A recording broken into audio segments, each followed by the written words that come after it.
You just want to grab Daddy's glasses, don't you? That's all you want. When I first came out to myself, the largest sense of loss I felt was that I would never be a father. You weren't seeing a lot of gay fathers out there. When David and his partner Alex decided to start a family, they knew they would face challenges. The birth of their 8-month-old daughter was made possible by a baby-making technology that brought together 4 people: an egg donor, a sperm donor, the donor's partner, and a gestational surrogate who carried the baby to term. It's a beautiful thing that 2 people can come together and create a new life. I think it's an even more beautiful thing that 4 people can come together and create a new life. The increasing availability of donor eggs and the willingness of women to carry babies that are not genetically related to them open the possibility of parenthood to couples like David and Alex. Are you done with the carrots? There are about 750 babies born through gestational surrogacy each year in the U.S. Most often, they successfully result in a baby for a couple who could not have one. But surrogacy laws vary from state to state, and the industry lacks any clear rules about who can obtain babies and who can be a surrogate. The process can derail into legal uncertainty and custody disputes. Even though you might be desperate to have a baby, you got to do your research. But this can really be a rewarding practice and a rewarding, solution for a lot of people if it's done properly. Melissa Brisman, a reproductive lawyer, helped David and his partner put together their surrogacy arrangement. Brisman runs a surrogacy agency in northern New Jersey and is intimately familiar with the practice. I have 3 kids from gestational surrogates. My boys are 11 and a half and my daughter is 6 and a half. And, a big reason why I did this is because when I didn't have any help. Brisman's company finds its surrogates through advertisements or phone calls. Good afternoon. Thank you for calling Reproductive Possibilities. Diana speaking. Surrogates can even apply online. You're looking for someone who's already given birth before, who's, preferably over 21, has an uncomplicated pregnancy history, doesn't smoke, is not on any antidepressants or medications. In states where commercial surrogacy is allowed, first-time surrogates can make around $20,000 to cover living expenses. But money, Brisman says, cannot be the driving force. You are looking for somebody who has some altruistic motive because the fact of the matter is they have to do a lot. They have to go through an intense, drug and medical screening and criminal background checks and home studies, and all of this happens before they even get any benefit. On the outskirts of Nashville, Tennessee, Jessica, an educator and PhD candidate, is one of those surrogates. It's not something to go into lightly. You really need to think about it. You're giving your body to someone else for a year. And for me, it was for a good cause. It was for a good reason. But you're still turning your body over to someone else for a year. Jessica says she was motivated by a desire to help gay couples create families. Basically, I thought, somebody should really do something about this. And I thought, I have stretch marks. I already have the cellulite. I already have the husband. So why not? Why not do this? But not everyone was immediately enthusiastic about Jessica's choice, including her husband and her 14-year-old son. Honestly, I was hesitant when she first brought it up. I didn't. The whole idea of, a wife getting pregnant and carrying a baby and for someone else was just kind of weird to me at the time.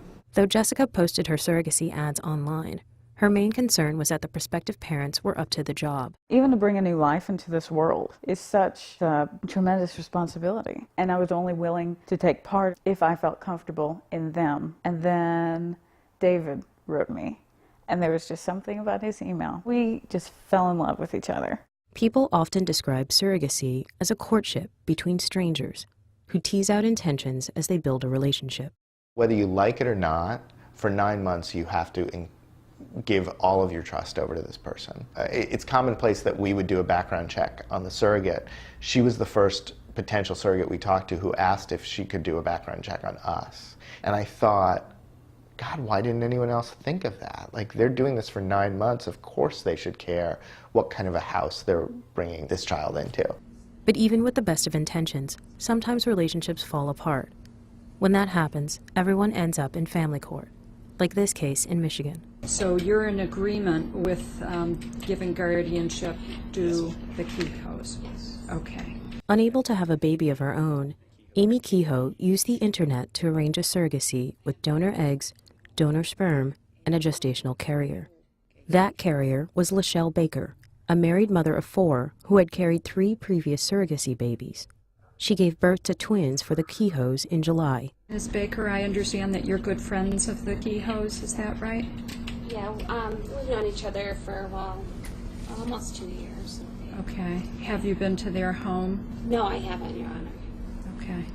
But you're satisfied that they would be capable and good parents to these children? From what I have observed, they love these babies very much. But during the court hearing to transfer guardianship from Baker to Kehoe, the judge raised questions about Kehoe's arrest record and medical history. Have you ever been convicted of a crime?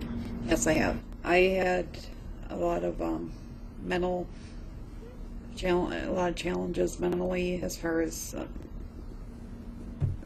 psychiatric disorder. I am satisfied that Amy and Scott Kehoe would be appropriate individuals to serve as the limited guardians.